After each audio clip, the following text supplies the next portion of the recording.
True IAS. इस lecture में बात करते हैं दोस्तों हम लोग अलग अलग तरह की रेट्स के बारे में। जनरली हमारे देश में हमें कितनी प्रकार की रेट्स देखने को मिलती हैं? टोटल कितनी है? 5। और इनको इशू कौन कर सकता है?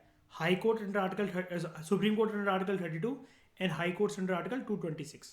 ठीक है, सबसे पहले बात करते हैं हेबियस कॉर्पस की।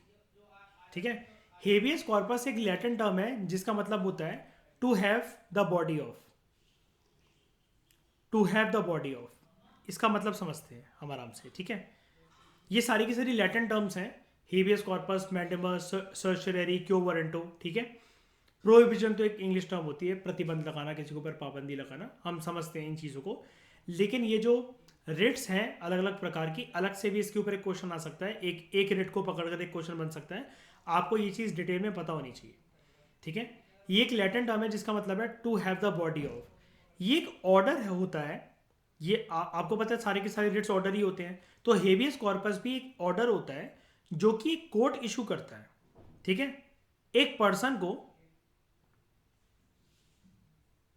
जिसने दूसरे पर्सन को बंदी बनाकर रखा हुआ है, अरेस्ट कर रखा हुआ है कि तुम ना इसको प्रोड्यूस करो हमारे सामने। कोर्ट उसके बाद ये देखता है कि इसको किन कारणों से डिटेन करा गया था, अरेस्ट करा गया था, और इसको डिटेन जो करा गया, इसकी जो डिटेंशन हुई उस बात में कितना दम था लीगली। अगर कोर्ट को लगता है कि इलीगल तरीके से इस पर्सन की डिटेंशन करी गई थी तो वो डिटेन्ड पर्सन को फ्री कर सकता है। ये पावर भी इमीडिएटली। ठीक है, अगर डिटेंशन लगता है कोर्ट को कि इलीगल तरीके से करी गई है। ये कुछ नहीं होता है। आपको पता है, आपको एक चीज पता होगी, अरेस्टेड पर्सन, अगर पुलिस किसी को अरेस्ट करती है तो उसे कितने घंटों के अंदर मजिस्ट्रेट के सामने पेश करना पड़ता है? कितने घंटों के अंदर? 24 आवर्स। तो मजिस्ट्रेट इसका मतलब क्या मांग रहा है? 24 आवर्स के अंदर उस पर्सन को मेरे सामने पेश करो। मतलब क्या मांग रहा है वो? To have the body of. क्योंकि अगर ये चीज ना हो तो अर्पित आप तो समझ सकते हो फिर तो, जैसे कि हमें केसेस देखने को मिलते थे पास्ट में, जब ये चीज बहुत ज्यादा संज्ञान में नहीं थी, कि बिहार के या यूपी के थानों में 20-20 साल तक लोगों को रखा हुआ है, छोटे छोटे केसेस के लिए पकड़ा गया, उनका शोषण हो रहा है, और ये भी नहीं पता है पर्सन को, घर वालों को, कि कहां पर बंद है, कौन से थाने में बंद है। ऐसे भी केसेस हुए हैं। ये जो रिट है ना, ये एक प्रकार से अंबुजा सीमेंट की दीवार है। बोलवर्क का मतलब होता है काइंड ऑफ प्रोटेक्शन। ठीक है, इंडिविजुअल लिबर्टी के लिए, कि उसको कोई जबरदस्ती अरेस्ट ना कर सके। क्योंकि अगर अरेस्ट करा ना, अगर अरेस्ट कौन करेगा? Generally police. तो उनको 24 घंटे के अंदर आपको प्रोड्यूस करना पड़ेगा कोर्ट के सामने। अगर उससे ज्यादा वो लेट हुए तो उनकी नौकरी पर खतरा है और उनकी जान पर भी खतरा है। फिर उसके बाद जो रिट है हेबियस कॉर्पस की, ये इशू करी जा सकती है against both public authorities as well as private person. जो रिट है ऑन द अदर हैंड, ये तब इशू नहीं करी जाती है जहां पर डिटेंशन लॉफुल हो। अब टेरेस को पकड़ कर लाए यार अर्पित, है ना? तो यहां पर यह नहीं है कि अगर पुलिस अगर उससे इंक्वायरी कर रही है या फिर अगर वो रॉ की निगरानी में है, रिसर्च एंड एनालिसिस विंग की, तो वो अपना टाइम ले सकते हैं। ठीक है, वो डिटेंशन तो लॉफुल हुई कि नहीं हुई? बताओ जरा, है ना? दूसरा केस, उस केसेस के अंदर ये हेबियस कॉर्पस की रिट इशू नहीं करी जाएगी जहां पर proceeding is for the contempt of a legislature और अ कोर्ट। पर्सन ने लेजिस्लेचर या कोर्ट का कंटेम्प्ट कर दिया। ये जानते हो ना आप, ये कंटेम्प्ट ऑफ कोर्ट क्या होता है? बदतमीजी करना, मतलब कोर्ट के अंदर या फिर लेजिस्लेचर के अंदर, है ना? जज आया, आप खड़े नहीं हुए, आप बदतमीजी कर रहे हो, उसे तू तड़ाक कर रहे हो, आर्ग्यू करे जा रहे हो, आप वहां पर उठापटक कर रहे हो, आपने किसी को मार दिया, कुर्सियां उठा उठा कर फेंक दी, इसको कंटेम्प्ट माना जाता है। यानी कि आपने बदनामी करी है। ठीक है, तो प्रोसीडिंग जो है is for the contempt of a legislature और अ कोर्ट। अगर इसकी भी प्रोसीडिंग हो रही है तो ऐसे डिटेंशन को लॉफुल माना जाएगा। अगर डिटेंशन जो है वो कॉम्पिटेंट कोर्ट ने इशू करा है, जैसे कोर्ट कभी कभार पुलिस कभी कभार कोर्ट से परमिशन मांगती है ना, कि हम इसके क्या कहते हैं, इंटेरोगेशन करना चाहते हैं इस पर्सन से, रिमांड बढ़ा दो, और हम कुछ दिनों तक करना चाहते हैं। सवाल जवाब इनसे। तो अगर वो कॉम्पिटेंट कोर्ट ने इशू करा है ना, तो फिर उसको बार बार हर 24 घंटे के बाद लाने की जरूरत नहीं है कोर्ट के सामने। एक बार कोर्ट ने बोल दिया, ठीक है, डिटेंशन अगर कोर्ट ने करी है कि अरेस्ट दीस, जजेस वगैरह इशू नहीं करते कि ऑर्डर ऐसा, या फिर सामने पुलिस को बोलते नहीं अरेस्ट है ना। और ये तब इशू नहीं करा जा सकता अगर डिटेंशन जो है it is outside the jurisdiction of the court, court की जुरिस्डिक्शन में ही नहीं है ना, तो ये फिर इशू नहीं करा जा सकता। अभी जुरिस्डिक्शन में नहीं है, इसलिए हम देखते हैं अभी दूसरी रिट्स को। क्या ये पहली वाली रिट, पहला वाला ऑर्डर समझ में आया आप लोगों को? कुछ नहीं है, सिंपली बस हमें अरेस्टेड पर्सन को अगर उसको इलीगली या लीगली कैसे भी करा गया उसको हमें प्रोड्यूस करना है सामने, ये देखने के लिए कि वो अपनी सुनवाई दे सके कि उसे किन ग्राउंड्स पे अरेस्ट करा गया था, उसके कॉज क्या थे, और इस डिटेंशन में लीगैलिटी क्या थी, क्या सही ग्राउंड्स पे करा गया अरेस्ट या फिर इलीगल ग्राउंड्स पे, बताओ। यहां पर कोई भी दिक्कत?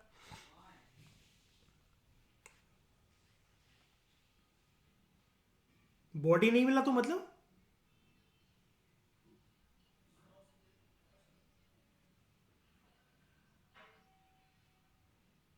तुम सोच समझ के बोलो, बोलना क्या चाहते हो।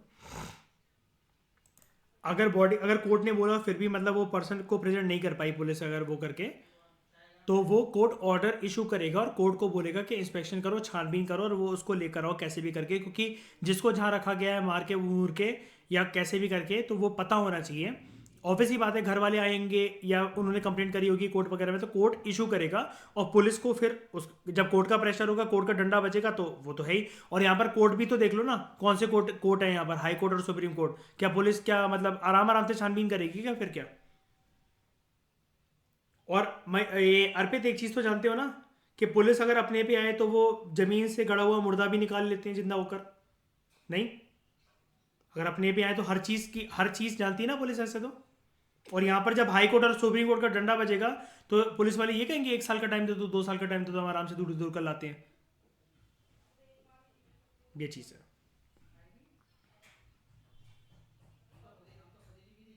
अरे डेड बॉडी की बात नहीं हो रही यहाँ पर, ये भगवान बंगालन।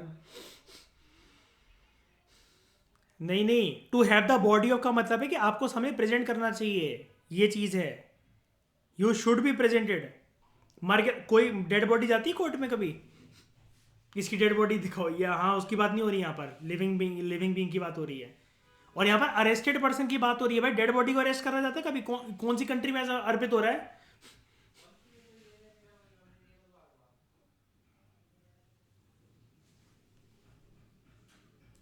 अरेस्टेड पर्सन मतलब काइंड ऑफ उसका समझ, मेरी बात सुनो कि तुम बोल लो या मैं बोल लूँ। मेरी बात सुनो कि अगर वो पर्सन अरेस्ट है, अब मैं समझ गया कि पुलिस कस्टडी के अंदर वो मौत हो गई उसकी, या फिर पुलिस वालों ने किसी एक महिला का रेप करके उसको मार दिया, ये कहना चाह रहे हो? कोई भी मतलब है, मतलब वो पुलिस डिटेंशन में ही मर गया, मतलब ऐसा कहते हैं हम, ठीक है? तब भी मतलब जो कोर्ट है वो ऑर्डर इशू करेगा। यहां पर इसका सिर्फ मतलब है हेबियस कॉर्पस, लेकिन उसका ये ऑर्डर इशू करेगा क्यों? अगर ये ऑर्डर इशू नहीं होता तो ये अखबारों में केस कैसे आते हैं कि पुलिस डिटेंशन में मतलब अपराधी मर गया, है ना, और उसके बाद सस्पेंड हो जाते हैं, उनकी नौकरी चली जाती है, नौकरी तक जाने की बात हो जाती है और जेल भी हो सकती है उनको। तो जिन लोगों ने उसको डिटेन करा था ना, सौगंधा, तो उन्हीं के खिलाफ केस बनता है, उन्हीं के खिलाफ फिर चार्जशीट फाइल होती है, फिर उन्हीं के खिलाफ कोर्ट इंस्ट्रक्शन देता है कि इन पर्सन पे केस बनाकर इनको जेल भेजो। समझ गए? ये चीज है। पक्का दिक्कत क्लियर? पूछ लो अगर फिर से कुछ पूछना किसी को तो। बात करते हैं दूसरे रेट की दोस्तों, मैंडेमस। इसका मतलब क्या होता है? मैंडेमस का मतलब होता है वी कमांड। ये कमांड है, ऑर्डर है, इंस्ट्रक्शन है which is issued by the court to a public official. Court इसको इशू करता है, ऑब्वियसली बात है कोर्ट ही करेगा, सारी रेट्स हैं तो इसमें तो कोई पहली लाइन में तो कोई दिक्कत ही नहीं है। एक पब्लिक ऑफिशियल के खिलाफ कोर्ट इशू करता है, एक ऑर्डर इशू करा जाता है, मान लो किसी पब्लिक ऑफिशियल के खिलाफ। पब्लिक ऑफिशियल कोई भी हो सकता है। आप कल को डीएसपी एसडीएम बन गए, आपके खिलाफ ही मैंडेमस इशू कर दिया कोर्ट ने, क्या बोलेगा इसमें आपको कोर्ट? मान लो आप एमपीपीएससी आपने क्लियर करा अब इसमें, और इंदौर हाई कोर्ट की बेंच का एक मैंडेमस आया आपके लिए, ठीक है, सुबह सुबह, that order will ask you to perform your official duties, जिसको आप फेल कर गए या रिफ्यूज कर दिया आपने परफॉर्म करने से, किसी ने पक्का आपकी कंप्लेंट करी होगी इसमें, इसका मतलब है ना। तो ये किसी के भी खिलाफ इशू हो सकता है, against a public body, against a corporation. एक छोटा कोड जो, अब यहां पर इंफीरियर कोड की डेफिनेशन क्या है, मिनिमम से मिनिमम शाइनी, इस मैंडेमस को इशू करने की दम कौन रखता है, मिनिमम से मिनिमम लोअर लेवल का कोड कौन है, हाई कोर्ट। तो हाई कोर्ट से नीचे वाले कोर्ट कौन, उनके लिए, कि जैसे मतलब मान लो एक पर्सन ये कह रहा है, अब आपको पता ना जब तक लोअर कोर्ट डिटरमाइन ना करे तब तक हम हाई कोर्ट ऐसे ही नहीं जा सकते एकदम से। अब लोअर कोर्ट के अंदर अर्पित मान लो कि पर्सन त्रस्त आ गया है, 8 साल से तारीख चलती चली जा रही है, और पर्सन उसके बाद हाई कोर्ट चला गया,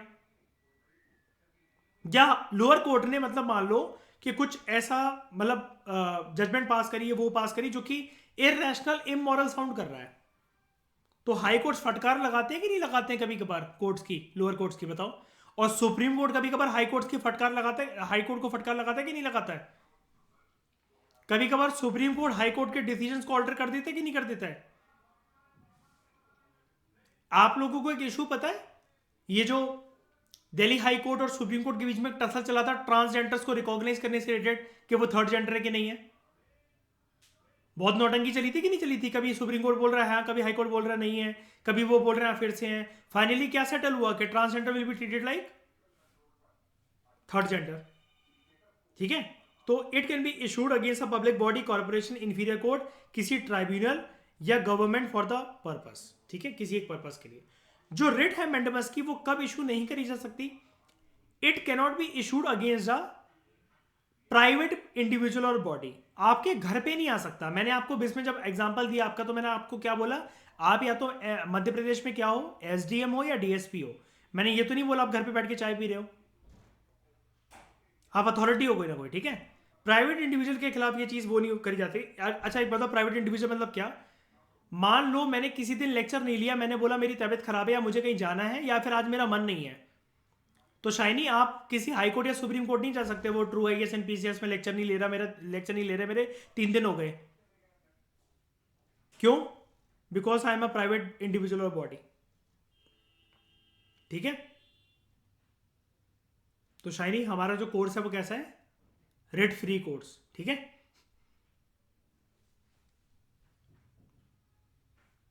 दुखी क्यों लग रहे हो शाइनी, मैं छुट्टी नहीं कर रहा। हाँ बताओ सौगंधा क्या कह रहे हो।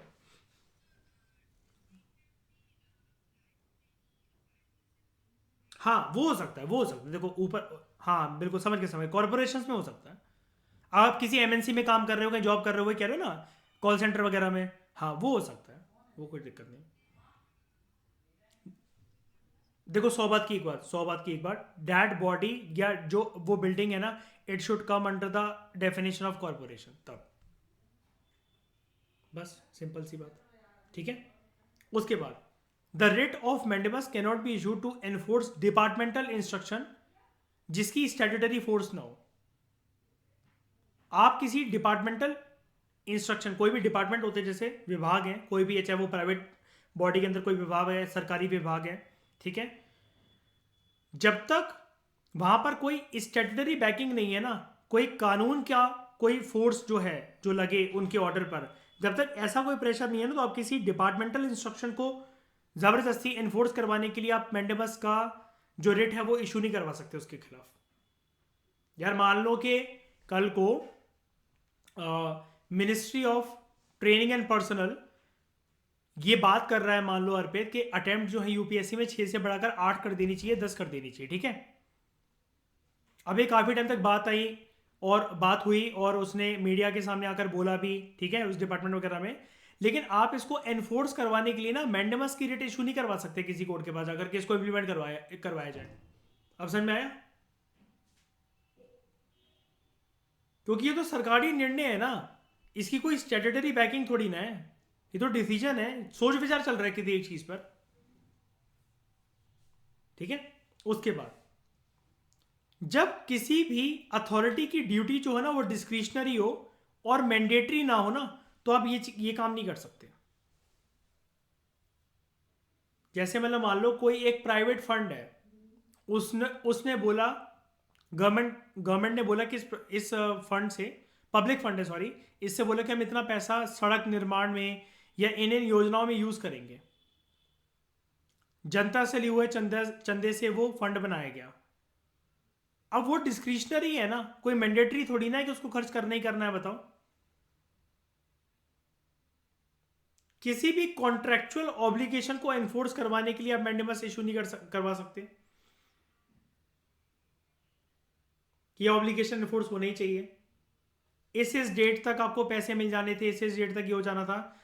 अब आप कहोगे यार ये तो गलत चीज नहीं है, हम लेकिन यहां पर क्या बात कर रहे हैं, रिट्स की बात कर रहे हैं। इसमें कोई अगर आपका मान लो आपसे किसी ने प्रॉमिस कर रखा है कि मैं इतनी इतनी तारीख को तुम्हें चेक दे दूंगा, आपने वो चेक लगाया और वो बाउंस हो गया, या फिर आपको अपने पैसे नहीं मिले, या किसी ने आपको मतलब जो भी बोल रखा था कि इतनी इतनी चीजें वो ट्रांसफर कर देगा पैसे वगैरह, उतना नहीं हो पाया, वो दूसरे केस के अंदर आ जाता है। ये कोई रिट्स थोड़ी ना है, आप हाई कोर्ट के पास, सुप्रीम कोर्ट के पास डायरेक्टली जाकर थोड़ी ना बोलोगे कि उसने मुझे मेरे पैसे वापस नहीं करे। समझने की कोशिश करो यहां पर, ये सारी जो चीजें हैं ना, ये चीज ये बता रहा है हमें कि रिट्स कब कब इशू नहीं करा जा सकता, नहीं, ठीक है। It cannot be issued against the president of India या फिर state governors, and it cannot be issued against the chief justice of a high court, जो कि अपनी जुडिशियल कैपेसिटी में प्रेजेंटली एक्ट कर रहा हो, ठीक है। क्योंकि इससे नुकसान क्या है इसमें, फिर वो फ्री माइंड से काम नहीं कर सकेंगे, हर कोई रेट लगाता रहेगा, है ना। अब प्रेसिडेंट देश से बाहर निकले यात्रा पे 3 दिन को, ठीक है, Baltic Republic, Estonia, Latvia, Lithuania, अब बिस्मेन ने रेट लगा दी कि टैक्स पेयर्स के पैसे पे घूम रहे हैं, मतलब वो करके इनके बाप का पैसा थोड़ी ना है। तो ये चीज अलाउड नहीं है ना, कि बिस्मेन सिर्फ आपकी वजह से थोड़ी ना आ जाएंगे छोड़ छोड़ कर। उसके बाद ये चीज समझ में आई मैंडेमस? हाँ बताओ बताओ।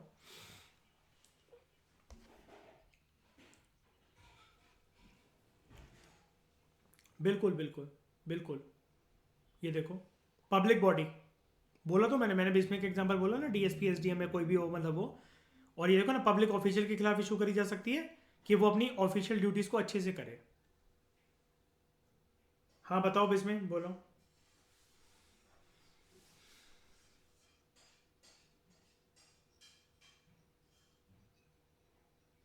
हाँ बिल्कुल बिल्कुल बिल्कुल बिल्कुल। अगर वो अपनी ड्यूटी भूल गया हो ना, वो अच्छे से नहीं कर रहा हो, तो कोर्ट इसको रिमाइंड करवा देगा अच्छी तरीके से ड्यूटी, और अगर फिर भी वो करने को ना माने तो वर्दी उतार के नंगा कर देगा कोर्ट उसे। ये है ये मैंडेमस।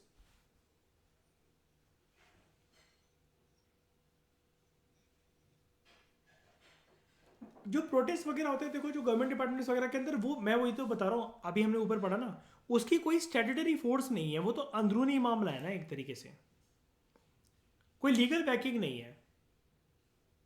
हाँ अगर कोई लेकिन डिपार्टमेंटल या जो गवर्नमेंट बॉडीज हो उसके अंदर कोई ऐसी चीज़ है जो कि लागू करनी ही चाहिए, तो फिर तभी इशू हो सकता है। It depends from case to case. Okay Sugandha, clear? आगे बढ़े। तीसरा रेट है prohibition, it means to forbid. ध्यान से सुनना, ये जो रिट है ये इशू करा जाता है किसी हायर कोर्ट के द्वारा टू अ लोअर कोर्ट और ट्राइब्यूनल, ताकि उसको ये बताया जाए लोअर कोर्ट को, देखो तुम अपनी पावर की सीमाओं से, मर्यादाओं से ज्यादा उछल उछल कर डिसीजंस मत करो, तुम्हारी तशरीफ मार ली जाएगी, वरना तुम अपनी जुरिस्डिक्शन को सरपास कर रहे हो, यू आर यूसर्पिंग अ जुरिस्डिक्शन जो कि तुम्हारे पास है ही नहीं। अब आपके दिमाग में क्वेश्चन ये आया होगा कि ये वाली लाइन सर जी समझाओ कि it is issued by a higher court to a lower court और ट्राइब्यूनल, ठीक है। यानी कि यहां पर बात वही है, सुप्रीम कोर्ट इशू कर सकता है और हाई कोर्ट इशू कर सकते हैं इसे किसी भी लोअर कोर्ट्स प्लस ट्राइब्यूनल्स के अगेंस्ट कि, और कब इशू करा जा सकता है, यहां पर एक कंडीशन ये है कि अगर वो अपनी पावर जो है, जो जुरिस्डिक्शन है उनके पास, अगर उसको वो ब्रीच कर रहे हैं, उसकी लक्ष्मण रेखा को वो पार कर रहे हैं, तब। तो अनलाइक मैंडेमस, जो कि बोला जाता है कि एक पब्लिक अथॉरिटी को, एक ऑफिशियल को ऐसे ऐसे अपनी ड्यूटी करनी चाहिए, सौगंधा, है ना। मैंडेमस डायरेक्ट करता है कि आपकी एक्टिविटी ये आपकी ड्यूटी है ना। प्रोहिबिशन आपको ये बताता है ये चीज तुम्हारे दायरे में नहीं आती, stop your activity and become inactive. ठीक है यार, मान लो इसमें एनजीटी है, नेशनल ग्रीन ट्राइब्यूनल, आपने अपने डिस्ट्रिक्ट के अंदर, आप एसडीएम हो और आपने अपने डिस्ट्रिक्ट के अंदर शाइनी मान लो कोई एक फंक्शन आयोजित करवाया जिससे एनवायरनमेंट को काफी हार्म हो गया और आपकी वजह से, उस फंक्शन की वजह से कुछ ऐसी दुर्घटना हो गई कि आसपास के जंगल वगैरह, पर्यावरण को काफी नुकसान पहुंचा, कई सारे जंगल और एनिमल्स वगैरह जल गए। ठीक है, बहुत बड़ा मुद्दा बन गया एक। क्या इस केस के अंदर एनजीटी आपको फांसी की सजा दे सकता है या फिर आपकी वर्दी छीन सकता है, पोस्ट छीन सकता है?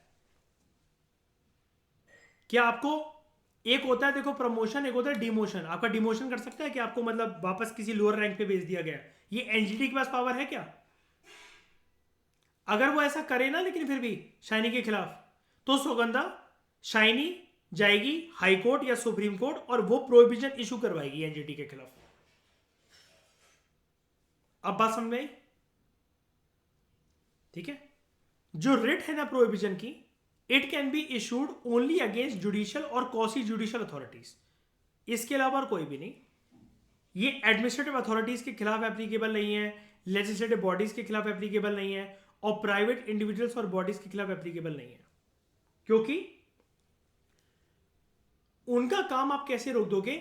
और वो अगर जुरिस्डिक्शन से अगर अपनी बाहर गए हैं, ठीक है, पहली बात तो ये है जो एडमिनिस्ट्रेटिव अथॉरिटीज हैं, जो लीगल बॉडीज हैं, जो प्राइवेट अथॉरिटीज और बॉडीज हैं, ये पहली बात तो किसी एक पर्सन के खिलाफ या किसी या कोई भी ऐसे डिसीजन नहीं लेते जहां पर ये अपनी जुरिस्डिक्शन को क्रॉस कर रहे हो, क्योंकि यहां पर तो कोर्ट के पास एक पावर होती है ना कि अगर पार्लियामेंट लेजिस्लेटिव बॉडी है, विधानसभा, विधान परिषद, लोकसभा, राज्यसभा है, अगर वहां से पार्लियामेंट से या स्टेट लेजिस्लेटिव असेंबली से कोई भी ऐसा बिल पास होता है जो कि कॉन्स्टिट्यूशन की मर्यादा को लांघ रहा है, तो यहां पर तो कोर्ट के पास ऑलरेडी एक डिवाइस होता है जिसको हम लोग क्या कहते हैं, इसको अनकॉन्स्टिट्यूशनल डिक्लेयर कर देगा कोर्ट, है ना, यानी कि जिसको हम लोग कहते हैं नल एंड वॉइड, राइट। लेकिन यहां पर हम ऊपर कंटेक्स्ट में पढ़ रहे हैं रिट्स की पावर। ठीक है, मैंने आपको हमेशा बार बार बोला है इस टॉपिक के अंदर, रिमाइंड करवा, आप अपने आप को रिमाइंड करवाओ कि आप रिट्स पढ़ रहे हो, यहां पर नॉर्मल एक्टिविटीज नहीं पढ़ रहे हो हाई कोर्ट और सुप्रीम कोर्ट की। ठीक है, ये सिर्फ जुडिशियल और क्वासी जुडिशियल अथॉरिटीज के अगेंस्ट ही करा जा सकता है इशू। ओके, आगे बढ़े।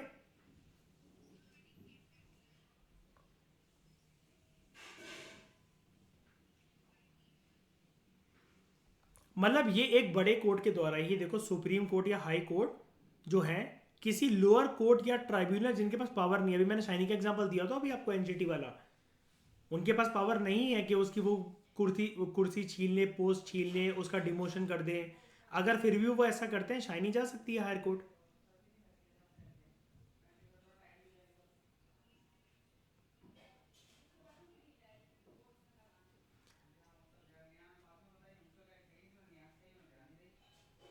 नहीं नहीं नहीं, मैटर नहीं, नहीं नहीं, यहाँ पर सुप्रीम कोर्ट और हाई कोर्ट जो है वो लोअर कोर्ट या ट्राइब्यूनल्स को ये बोलते हैं।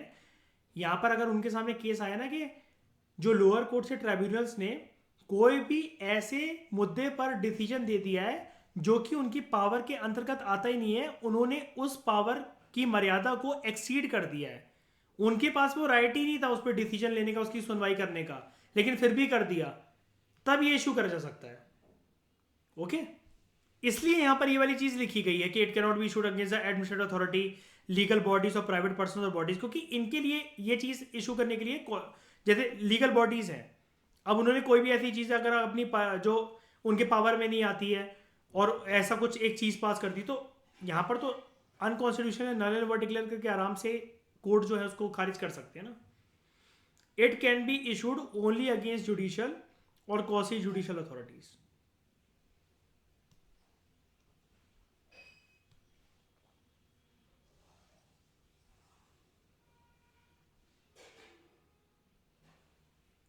समझा नहीं, फिर से बोलना क्या कह रहे हो। नहीं देखो, सुप्रीम कोर्ट हाई कोर्ट पे लगा सकता है कि नहीं लगा सकता। देखो सुप्रीम कोर्ट और हाई कोर्ट के पावर के दायरे बिल्कुल इक्वली ही हैं। ऐसी कोई पावर मतलब बहुत कम ऐसा होता है, ठीक है। लेकिन हाई कोर्ट कभी भी कोई ऐसी पावर को जैसे कोई भी ऐसा डिसीजन नहीं है जिसपे मतलब, जबकि हाई कोर्ट के पास अभी हमने देखा पावर एक दो ज्यादा ही है सुप्रीम कोर्ट से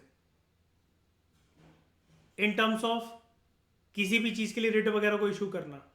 यहां पर सिर्फ बात मैंने देखो ऊपर लिख भी दिया है, इसमें आंखों से देखो, आंखों से सुप्रीम कोर्ट और हाई कोर्ट लोअर कोर्ट्स और ट्राइब्यूनल्स को बोल सकते हैं। हाँ नहीं नहीं नहीं, हाँ नहीं नहीं नहीं, काफी लोगों के मन में ये आता है कि सुप्रीम कोर्ट क्या हायर कोर्ट को भी समझा सकता है। देखो वो कर सकता है, लेकिन हाई कोर्ट के पास ऐसा कुछ है ही नहीं, ऐसी कोई पावर के जो सुप्रीम कोर्ट के पास ना हो कि वो क्या कहते हैं ब्रीच कर रहा हो, सुप्रीम कोर्ट उसको मतलब समझाए ये वाली बात बैठकर, ऐसा कुछ होता नहीं है जनरली। क्योंकि लोअर कोर्ट्स लेकिन उछलने के लिए और ट्राइब्यूनल जो है वो अपनी मर्यादा को लांघने के लिए वो कर सकते हैं जरूर, है ना, ये चीज है। आगे बात करें, सबको क्लियर है बताओ, ठीक है। फिर हम बात करते हैं दोस्तों फोर्थ ही है ना ये डेट हमारा, फोर्थ सर्शरेरी। इसका मतलब होता है टू बी सर्टिफाइड या फिर टू बी इन्फॉर्म्ड। ऐसा क्यों बोला हुआ है समझते हैं इसको। ये इशू करा जा सकता है by a higher court to a lower court, same चीज है जैसे वो, यहां तक तो सेम ही है। प्रोहिबिशन में जैसे हमने पढ़ा था, it is issued by a higher court to a lower court और ट्राइब्यूनल। क्या बोलने के लिए सर्शरेरी क्या होता है कि आपके आपके कोर्ट में, जैसे मतलब मान लो हाई कोर्ट या सुप्रीम कोर्ट ने ये बोला, सुप्रीम कोर्ट ने हाई कोर्ट को और हाई कोर्ट ने लोअर कोर्ट को। सबसे पहले बात करते हैं हाई कोर्ट की। हाई कोर्ट ने लोअर कोर्ट को ये बोला या किसी ट्राइब्यूनल को ये बोला, आपके पास जो भी केस पेंडिंग चल रहा है या नंबर ऑफ केसेस जो पेंडिंग चल रहे हैं ना, आप उसे हमारी तरफ ट्रांसफर कर दो, बहुत टाइम आ गया हो गया है, हम जान गए आपसे वो सॉल्व नहीं हो पा रहा है। या फिर आपने जो भी एक पर्टिकुलर केस में ऑर्डर जो दिया था ना, आप उसे क्वैश कर दो, स्क्वैश कर दो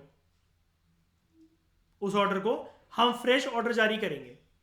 सिमिलरली कोई केस हाई कोर्ट के पास अटका हुआ है तो सुप्रीम कोर्ट उसको अपने पास मंगा सकता है। यहां पर क्या एक हायर अथॉरिटी क्या बोल रही है, ये मुझे दिखाओ। जैसे मतलब मान लो मैंने यहां पर अपने फाउंडेशन कोर्स के अंदर किसी को एडमिन बनाया, स्टूडेंट्स उससे डाउट पूछ रहे हैं, उसको समझ में नहीं आ रहा वो डाउट, तो मैं ये बोलूंगा कि आप मत देखो, डायरेक्टली मेरे पास ट्रांसफर कर दो वरना स्टूडेंट्स का टाइम वेस्ट हो सकता है। अब चीज क्लियर हुई है।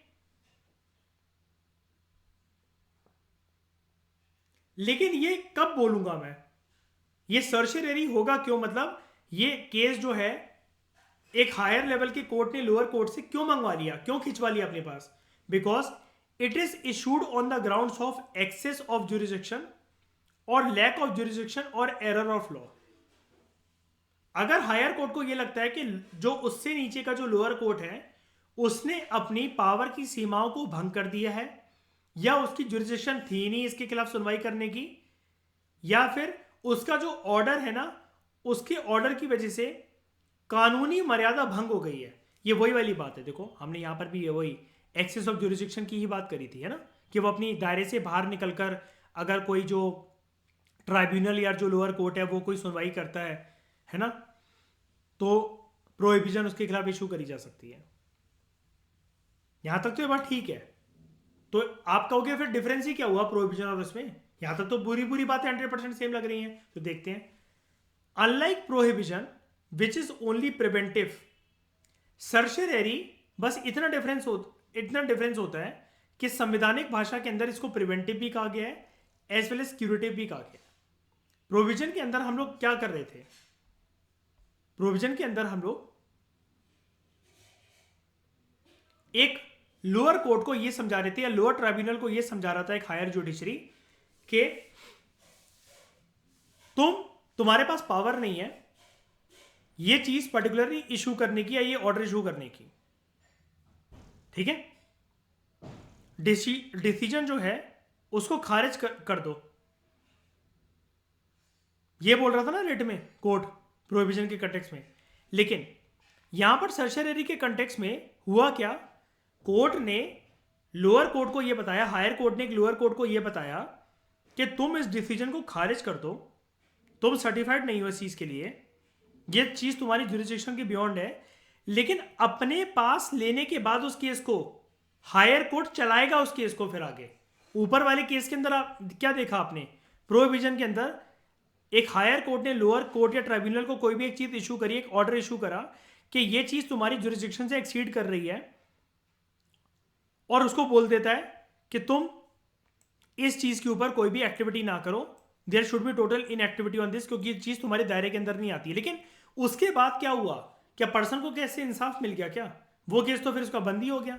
लेकिन यहां पर सर्शियरी के अंदर क्या होता है, हायर कोर्ट ने जब वो केस अपने पास बुलाया, जब उसको लगता है कि उस लोअर कोर्ट के पास ये पावर ही नहीं थी उसको सुनने की, हमारे पास है पावर, तो हायर कोर्ट उसे सुनेगा, उस केस को फिर आगे बरकरार रखेगा। अब समझ में आए कि कैसे अलग है प्रोहिबिशन से। इसलिए इसको, अगर ये सिर्फ प्रिवेंटिव होता ना तो ये प्रोहिबिशन होता, लेकिन प्रिवेंटिव के साथ साथ क्यूरेटिव ये कि मतलब फर्दर सुनवाई उस पर होगी, वो अटकी नहीं है। पहले क्या होता था, जो रिट है ना सर्शियरी की, वो सिर्फ इशू करी जा सकती थी against judicial and quasi judicial authorities के द्वारा ही, एडमिनिस्ट्रेटिव अथॉरिटीज के द्वारा नहीं करी जा सकती थी। लेकिन 1991 में सुप्रीम कोर्ट ने ये रूल करा that सर्शियरी can be issued even against administrative authorities जो कि इंडिविजुअल के राइट्स को अफेक्ट कर रहा हो। प्रोहिबिशन की तरह सर्शियरी भी लेजिस्लेटिव बॉडीज और प्राइवेट बॉडीज और इंडिविजुअल्स के खिलाफ इशू नहीं करा जा सकता। ये नेचर इसका सिमिलर है, प्रोहिबिशन से मिलता जुलता। समझ में आया, कुछ डिफरेंस नहीं है, बस यहां पर जब हायर कोर्ट अपने पास वो केस को खींच लेगा लोअर कोर्ट से, तो उस पर सुनवाई करेगा वो, जो कि प्रोहिबिशन के अंदर नहीं होती थी। प्रोहिबिशन के अंदर टाल दिया गया उसको लोअर कोर्ट को ये बोल दिया गया तुम्हारे पास पावर ही नहीं है सुनने की, इसके बाद कोई बात ही नहीं होती उस पर। ज्यादा बेटर क्या हुआ, प्रोहिबिशन के सर्शियरी दोनों सेम है, बस एक ही डिफरेंस है। क्या तो ज्यादा बेटर क्या लगा आपको, सर्शियरी, ठीक है। ये चीज समझ में आई सबको, बताओ टिपिकल तो नहीं है अर्पित। आगे बढ़े, शाइनी क्लियर है ना, सौगंधा, मिसबा क्लियर है, सारी चीजें समझ में आ रही है मिसबा। देखो जो जुडिशियल अथॉरिटीज होती हैं उनके पास कंप्लीटली कोर्ट वाली पावर्स होती हैं। क्वासी जुडिशियल बॉडीज वो होती है जिनके पास 50% लॉ मेकिंग पावर होती है और 50% जुडिशियल पावर्स होती है, उनको क्वासी जुडिशियल कहा जाता है। Don't worry Saugandha, don't worry at all. Types of bodies, constitutional, statutory, legal, executive, judicial and quasi judicial, ये सारी चीजें, ये हमारी बुक है जो पॉलिटी की है, मैं आपको यही चीज गवर्नेंस के अंदर पढ़वाऊंगा तो आपको क्लियर हो जाएगा वो सारा का सारा, ठीक है। क्वासी जुडिशियल मतलब ये होता है कि कंप्लीट तरीके से तो नहीं, लेकिन फिर भी कोर्ट जैसी कुछ पावर्स अगर किसी बॉडी के पास हो तो उसको क्वासी जुडिशियल कहा जाता है। यानी कि अगर आप उस बॉडी के खिलाफ कुछ डिसीजन या ऑर्डर अगर पास कर सको कुछ अमाउंट में, कुछ एस्पेक्ट में, चाहे सिविल मैटर्स में चाहे क्रिमिनल मैटर्स में, then the nature of that body is quasi judicial. Quasi का मतलब होता है 50%, कंप्लीटली जुडिशियल नहीं। अगर कंप्लीटली जुडिशियल होता तो कोर्ट बन जाता, वो तो कोर्ट बन जाता, कोर्ट नहीं है यहां पर। और ये वाली अथॉरिटी किसके पास होती है जल्दी बताओ, क्वासी जुडिशियल को हमारे देश में क्या कहा जाता है, एक जनरल नाम जल्दी बताओ, ट्राइब्यूनल्स। और इसका सबसे प्यारा एग्जांपल है, जल्दी बताओ शाइनी, क्या नेशनल ग्रीन ट्राइब्यूनल क्या एक प्रोएक्टिव बॉडी है, क्या प्रोएक्टिव कॉन्स्टिट्यूशनल बॉडी है? बिल्कुल। क्या ये फीस एंड फाइन्स लगाती है? इतनी एक्टिव है सौगंधा, कुछ साल पहले एक कार्यक्रम आयोजित हुआ था जिसमें हमारे प्रधानमंत्री नरेंद्र मोदी जी और रामदेव बाबा जो हैं उन्होंने आयोजित करवाया था। एनजीटी ने 5 करोड़ का फाइन लगाया था मोदी जी के खिलाफ और रामदेव बाबा के खिलाफ, और उनको वो भरना पड़ा था। पावर जान रहे हो इनकी इस चीज से? बताओ, छोटी मोटी बात है ये? हाँ, अब जैसे वही है ना कि अगर ये किसी की बैंड बजाते हैं तो फिर शाइनी डिबेट उठती है ना कि इनकी पावर को कम कर दिया जाए, ऐसा कर दिया जाए, ज़्यादा ही वो कर रहे हैं। लेकिन नहीं, काफ़ी प्रोएक्टिव बॉडी है। ओके, फिर बात करते हैं।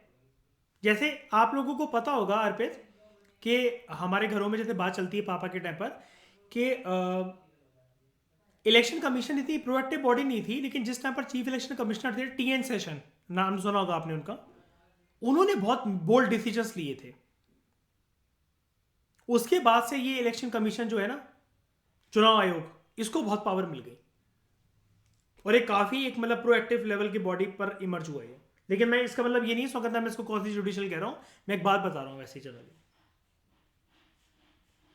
Tribunal generally are constitutional body Sugandha, ठीक है, कि कोर्ट के कुछ कुछ पावर, जैसे एनवायरमेंट को उन्होंने हार्म करा, अब ये एनवायरमेंट के ऊपर ही ट्राइब्यूनल है तो उन्होंने फाइन लगाया जैसे कोर्ट लगाता है। तो अब ये ऑर्डर करना जारी कि पीएम भी आए थे शो में, और जो भी गंदा हुआ पर्यावरण वगैरह, रामदेव बाबा की संस्था को और इनको ये पूरा का पूरा 5 करोड़ रुपए चुकाने पड़ेंगे।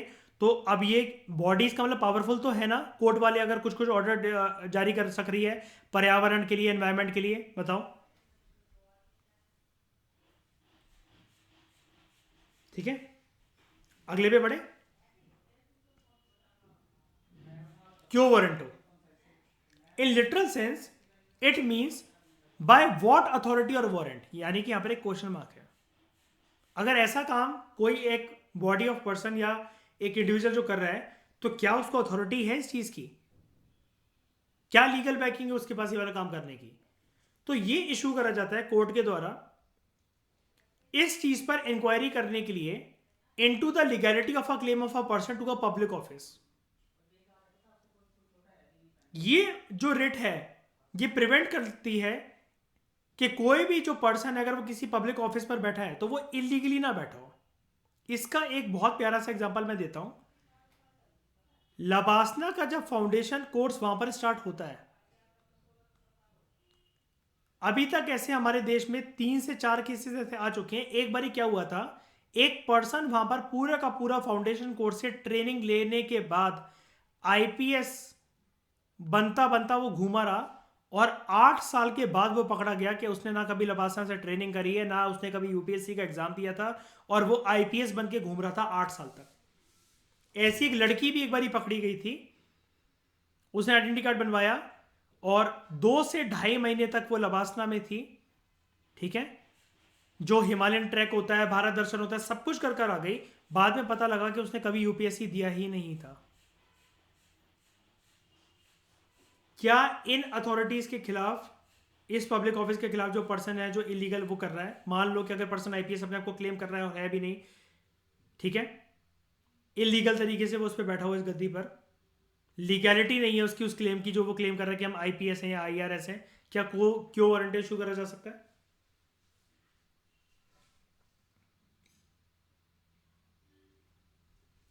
The writ can be issued only in case of substantive public office of a permanent character, जिसको किसी एक कानून की मदद से या संविधान की मदद से क्रिएट करा गया हो। ये मिनिस्ट्रियल ऑफिस या प्राइवेट ऑफिस के खिलाफ इशू नहीं करा जा सकता। Unlike the other 4 writs, this can be sought by any interested person and not necessarily by an aggrieved person। कोई भी मतलब ऐसा नहीं कि अगर आप मतलब मान लो उसके उस पब्लिक ऑफिस को इलीगली होल्ड करने की वजह से आप पर कोई भी संकट नहीं है, आपका कुछ नहीं जा रहा। ध्यान से सुनना, बहुत इंपॉर्टेंट पॉइंट है ये। जनरली जो एग्रीड पर्सन होता है वही तो जाता है ना कोर्ट कि मेरे फंडामेंटल राइट्स को रिस्टोर करवाओ, है ना। यहां पर मान लो कि जो पर्सन उस कुर्सी पर बैठा है जिसके लिए वो हकदार भी नहीं है, उसके बैठने या बैठने से आपको कुछ नहीं लेना देना, लेकिन फिर भी आप उस पर्सन की कंप्लेंट फाइल कर सकते हो। This can be solve by any interested party, any interested person. और जरूरी नहीं है कि सिर्फ जो इस इलीगल ऑफिस पर बैठा हुआ, जो इसका हकदार नहीं है, उसने कुछ ऐसा निर्णय कर दिया हो कि आपके मौलिक अधिकार जो हैं उसका उल्लंघन हो गया। जरूरी नहीं है ये वाला केस हो, किसी और के राइट्स उल्लंघन ना हो जाए, इसके कुर्सी पर बैठने की वजह से करप्शन ना हो जाए, इस चीज को संज्ञान में लेते हुए आप इसके खिलाफ कंप्लेंट फाइल कर सकते हो, आप कोर्ट जा सकते हो और कोर्ट फिर इससे लीगैलिटी ऑफ क्लेम मांगेगा।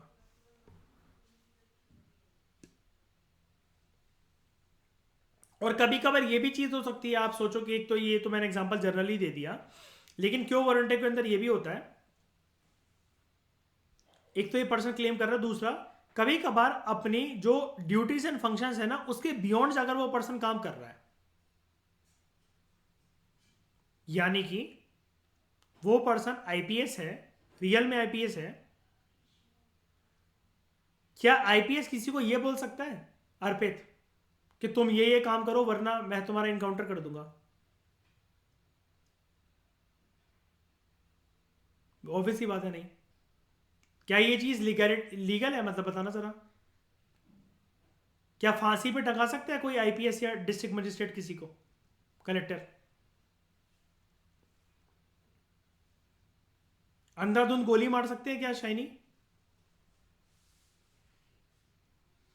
ये चीज है। नहीं, अंधाधुंध कह रहा हूं मैं, मतलब मैं कैसे किसी पे भी गुस्सा इधर आवे मार दी गोली, ये कोई भी कर सकता है, पीएम कर सकते हैं, ये सुप्रीम कोर्ट का चीफ जस्टिस ऑफ इंडिया कर सकता है? नहीं। क्या आपको ये सारी की सारी रेट्स आर्टिकल 32 और 226 बहुत ज्यादा कॉम्प्रिहेंसिव तरीके से समझ में आ गए? ओके, तो हाँ बताओ बताओ। सब्सटेंशियल पब्लिक ऑफिस मतलब वो पब्लिक ऑफिस के अंदर दम होना चाहिए, ऐसा नहीं कि वहां पर कोई भी आकर बैठ जाए बिना किसी एग्जाम या जो पोस्ट की रिक्वायरमेंट है उसके लिए। आपने एग्जाम निकाला नहीं है, भाई आईपीएस बनकर घूम रहे हो, उस ऑफिस को अगर क्रिएट करा गया किसी एक्ट या कॉन्स्टिट्यूशन की मदद से, मतलब वो करके, तो ऐसा आप एक बार बताना। आप एक और बात बता देता हूं मैं इसको, अर्पित इसको ऐसा मान लेते हैं, एक पर्सन है अपनी गाड़ी पर लाल बत्ती लगाकर ये कहता हुआ फिर रहा है कि मैं विधायक हूं झारखंड में, इस इधर इधर के एरिया का, और वो दिल्ली में घूम रहा है। तो हो सकता है जिस तरीके से वो शोशाबाजी दिखा रहा है, फेक लोग उसके साथ, हो सकता है वो पुलिस यूनिफॉर्म में उतर रहे हैं, वो कर रहे हैं, तो कई लोग मान भी जाए, होगा कोई एमएलए भाई शायद से वहां का, है ना, मान जाएंगे। गाड़ियां आ रही हैं, मान लो कि वो पर्सन के पास बहुत सारी सुमो, वैगनार, ये सब, मतलब बहुत अनगिनत गाड़ियां, मतलब मान लो कॉलेज है, फॉर्च्यूनर है, एंडेवर है, 8 गाड़ी आगे 8 गाड़ी पीछे, और वर्दीधारी सारे के सारे लोग लगा रखे हैं उसने, और सारा सब कुछ फेक है। लेकिन जब वो गाड़ी से उतरेगा और अगर वो चिल्ला रहा है किसी के ऊपर, थप्पड़ मार रहा है, कुछ भी वो कर रहा है, क्या उसके पब्लिक ऑफिस को वैलिड नहीं मानेंगे लोग? बताना शाइनी जरा। लेकिन किसी को भनक लग गई कि नहीं है वहां का एमएलए वगैरह, अब उसने कुछ नहीं करा इस पर्सन का, उसने कुछ भी नहीं करा इस पर्सन का, लेकिन जरूरी नहीं है कि जो एग्रीड पर्सन हो, मतलब इसके एमएलए होने या ना होने से किसी भी पर्सन को कोई फर्क नहीं पड़ता, उसके मौलिक अधिकारों को कोई फर्क नहीं पड़ता, लेकिन फिर भी एनी इंटरेस्टेड पर्सन जो है वो इसको इशू करवा सकता है कोर्ट जाकर इस रेट को, कि सर जी रोकिए, ये तो बेफालतू का, मतलब एक शोशाबाजी के चक्कर में फिरता हुआ घूम रहा है और कितनों का बेड़ा गर्क कर देगा अपने इस टाइटल की वजह से। ये चीज़ है। मिस बात समझ में आया? सब्सटेंशियल पब्लिक ऑफिस का मतलब ऐसा ऑफिस आप होल्ड करके नहीं रख सकते हो। अब मान लो शाइनी आपने 2 पैक मारे, तीसरा पैक, चौथा पैक, 5वें पैक में शाइनी कह रही है खड़े होकर बालकनी से, मी डोनाल्ड ट्रंप,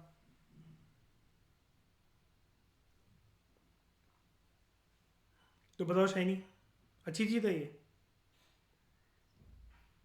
बस ठीक है, तो इस डिस्कशन में दोस्तों फिलहाल इतना ही। Thank you very much for discussion. ये वाला फंडामेंटल राइट भी हमारा कॉम्प्रिहेंसिव तरीके से कवर हुआ।